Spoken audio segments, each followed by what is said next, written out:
Hello guys, welcome back to our channel. അപ്പോൾ last വീഡിയോയിൽ ഞാൻ എൻ്റെ കുട്ടിപ്പട്ടാളത്തിന് ഗിഫ്റ്റ് വാങ്ങിക്കാൻ പോയിട്ട് അവസാനം എനിക്കുള്ള ഗിഫ്റ്റുമായിട്ട് വന്നൊരു കഥ ഞാൻ പറഞ്ഞിട്ടുണ്ടായിരുന്നു. അവർക്ക് ഗിഫ്റ്റ് വാങ്ങിച്ചിട്ടുണ്ടായിരുന്നെങ്കിലും എനിക്കും കുറച്ച് ഗിഫ്റ്റൊക്കെ ഞാൻ വാങ്ങി. ഇതിനെ ഞാൻ സെൽഫ് കെയർ എന്നും സെൽഫ് പാമ്പറിംഗ് എന്നൊക്കെ വിളിച്ച് സന്തോഷിക്കും. എനിവേ, അപ്പോൾ അടുത്ത ദിവസം തന്നെ ഞാൻ ചിനിക്കുട്ടനും കൂടെ കൊണ്ടുവന്നിട്ടുണ്ടായിരുന്നു സെയിം സ്ഥലത്ത്. അപ്പോൾ ഞങ്ങൾ ഇപ്രാവശ്യം മെൻസ് സെക്ഷനിലാണ് ഞാൻ എക്സ്പ്ലോർ ചെയ്യാൻ നിൽക്കുന്നത്. പക്ഷേ അവിടുത്തെ ഡ്രസ്സസ് ഒന്നും ചിനിക്കുട്ടനും അങ്ങനെ വലിയ ഇഷ്ടപ്പെട്ടില്ല. പിന്നെ ഞങ്ങൾ ഈ ഫൈനൽ ക്ലിയറൻസിലുള്ള എല്ലാ ഷൂസും ചെരുപ്പും ഒക്കെ അരിച്ചു പെറുക്കി. പക്ഷെ ഞങ്ങളുടെ സൈസിനുള്ളത് നമുക്ക് വലിയ സെറ്റായില്ല. പിന്നെ ഞങ്ങൾ നേരെ മെൻസ് സെക്ഷൻ ഷൂസിലേക്ക് പോയി. അപ്പോൾ എനിക്ക് ഈ പ്രാവശ്യം ഈ ഒരു 2024 ഹാഫ് തൊട്ട് അത്യാവശ്യം നല്ല രീതിയിൽ ഞാൻ ഷൂസ് വാങ്ങിച്ചിട്ടുണ്ട്.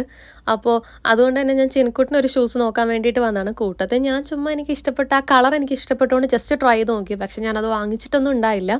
അത് കഴിഞ്ഞ് ചിനിക്കുട്ടിന് ഈ ഒരു അഡിഡാസ് വൈറ്റ് ഇഷ്ടപ്പെട്ടു. പക്ഷേ അത് നമ്മൾ എടുത്തിട്ടുണ്ടായിരുന്നില്ല. കാരണം നമുക്ക് തൽക്കാലത്തേക്ക് ഒരു ഡെയിലി യൂസ് എന്നുള്ള രീതിയിലാണ് നമ്മൾ നോക്കിയത്. അങ്ങനെ ആ നേരത്തെ കണ്ട ഓറഞ്ചും നമുക്ക് ഇഷ്ടപ്പെട്ടു. പക്ഷേ അതിൻ്റെ സിമിലർ പാറ്റേൺ ചിനിക്കുട്ടനുണ്ടെന്നാണ് ചിനിക്കുട്ടൻ പറയുന്നത്. പക്ഷേ എനിക്ക് ഓർമ്മയൊന്നുമില്ല. എനിവേ, അപ്പോൾ അവസാനം നമ്മൾ ഈ സ്കെച്ചേഴ്സിൻ്റെ ഈ ഒരു ഷൂ ആണ് ഫൈനലൈസ് ചെയ്തിരുന്നത്. അപ്പോൾ നമുക്ക് ഇതേപോലുള്ള നല്ല വീഡിയോസായിട്ട് പിന്നെ കാണാം. ബൈ.